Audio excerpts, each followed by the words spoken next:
Dear Carrie, hello. I feel like I'm turning into Mr. Tumble. Hello, hello, how are you?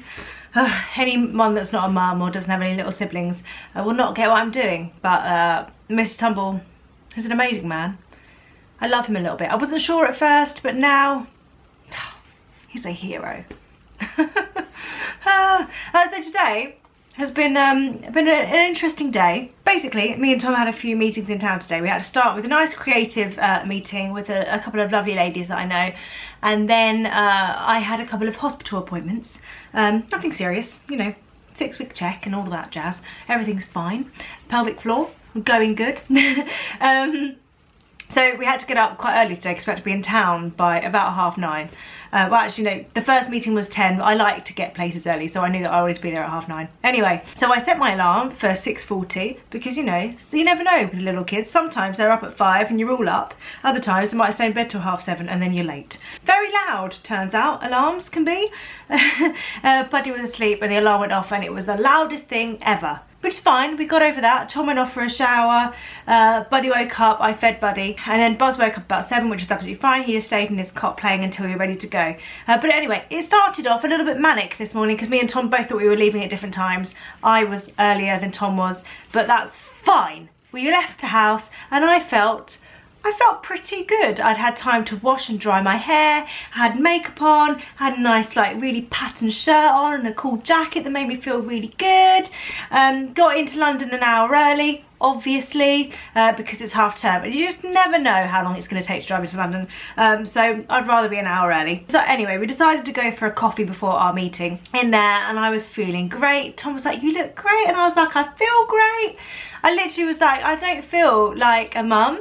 And I know that sounds really silly, but for the first time I think since having Buddy, I didn't feel like, I guess it's because I wasn't sat at home in my PJs or in comfy clothes. I felt like I was presentable, you know, and I'd only blow dried my hair at home really quickly and left half of it to dry, but it looked good. Tom took a photo, put it on Instagram, which made me go, yeah, my husband thinks I'm attractive today. And the day started very, very, very well. Actually, all of the parts in London started well. Buddy slept through the meeting, he woke up for a feed, which was absolutely fine, went to see the physio, which was fine, and the midwives, and as we were leaving the midwives, that's when it went downhill. Basically, I'd expressed for when we were in the creative meeting, just because it's in the middle of London and I just thought that maybe getting my boob out isn't the done thing when you're in a creative, like, business type meeting. So I just thought, you know what, I'll take some express milk with me, and it was absolutely fine, nothing to worry about there. But because I'd done that, it meant that my boobs were full of a little bit more milk than normal.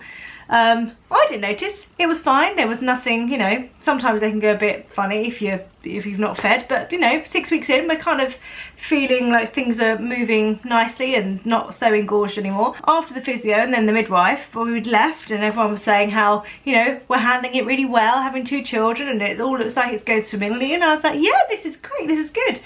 So anyway, when we got in the lift to go down, I was suddenly like, oh, feel a bit wet. I'd actually leaked completely over one side of my boob. It's fine because I had a patterned dress on, so no one else could see, but I had a red bra on underneath my white top, which was underneath my shirt, like my patterned shirt, and actually the dye of the red bra had leaked all over the white top. Anyway, it was all just a big mess, really. Not good, but I'm glad that they couldn't see it.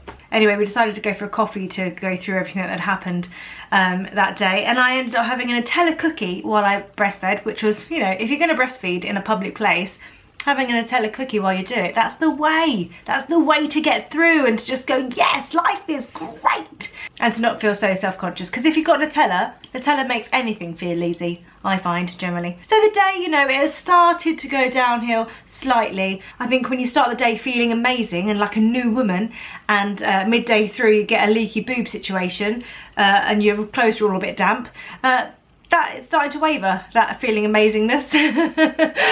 But never mind. We then came home and we went for dinner. We went to Zzz's with Buzz and Tom's mum and dad.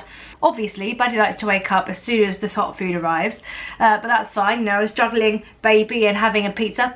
I had tonight, if anyone's interested.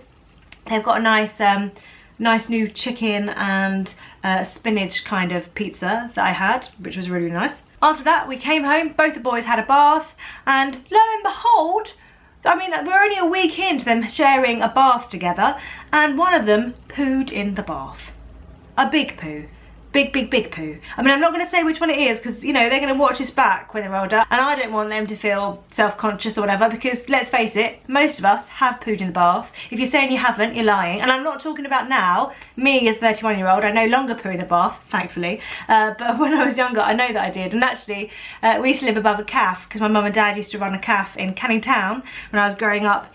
And me and Georgie, my sister, were in the bath once, and it's a famous story within our family that Georgie used to regularly shout down, "Mum, Savannah's done another poo in the bath!" I bet all of the customers wanted to know that. Yes, I pooed in the bath. So if our boys are watching this when we grow up, hey, don't worry. Be more worried if you're still doing it when you're 31. Yeah, so it was a big evacuation situation. There's a poo in the bath! Get him out of the bath! Get them out of the bath! Which ended up in showers and all sorts, but it's fine. It's now 7:30 and both boys are in bed, so I think we're doing well. I mean, there's always the chance that little one, that Buddy, will wake up and want to feed or something, but then there's always the other possibility that they will sleep through until a good time, that we'll get a good stretch.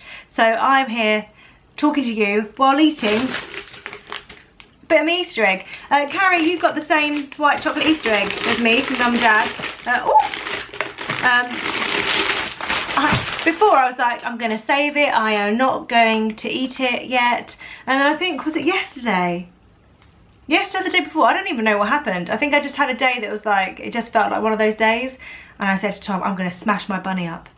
And I did. So I ripped his ears off and ate them.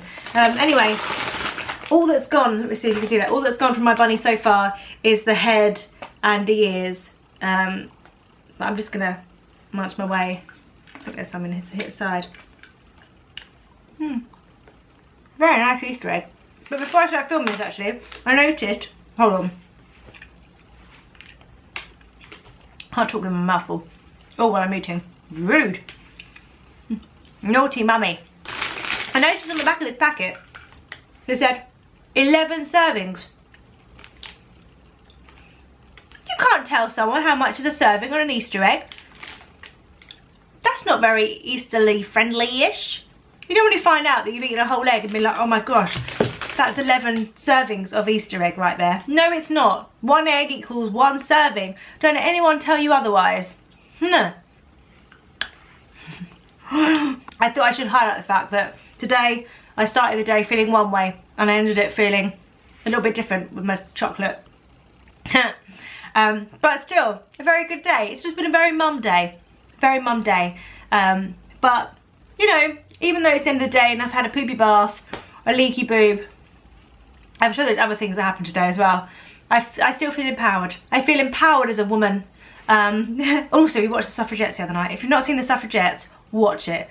It's such an amazing film, and no matter if you're a woman or a man, I think it's amazing to think how far a lot of us have come in our thinking and in our equality, and how far there is still to go for many countries and many people. So worth a thought. But I just thought it was the most amazing film, and oh, the acting in it, the little boy is just phenomenal. Needless to say, I sobbed. We both sobbed. Just really powerful, and I'm really glad that I watched it, and I'm really glad that at the actual premiere that there were protesters there as well, because that's what the film's about, standing up for what you believe in.